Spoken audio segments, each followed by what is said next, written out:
Solder. Sometimes we have a problem because if I don't have rolling mill to put it through, when I bite it, sometimes it's really thick. So when I'm going to cut the pallium, it's getting really strong and tense, so sometimes I'm not able to. And I might need a little bit smaller. What do?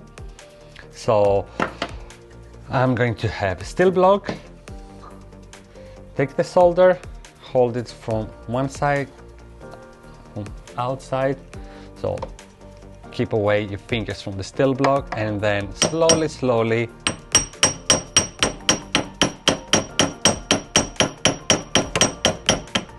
I hammer it to make it flat. But also in the meantime, I don't hammer with different tempos and really hard, just a little bit. As I can see that I can make it a little bit thinner.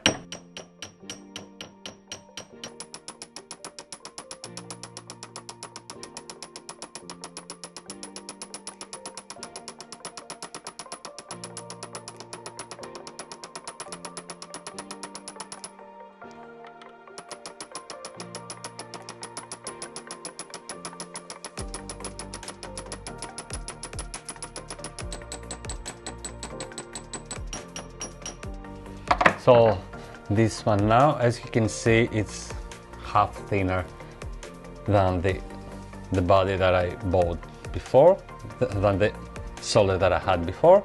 So now if you think that's really strong and tense, you can anneal it a little bit, but still just be careful, because I don't expect to be red here, because this solder, it's gonna froze really quick. Just place a little bit fire on the top, really smooth and nice before starts melt. So in this case it's gonna be a little bit softer.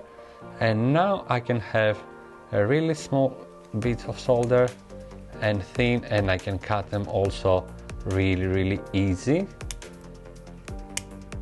comparison with the thick side that I had at the beginning. So this is how I'm going to make solder thinner if I don't have rolling mill.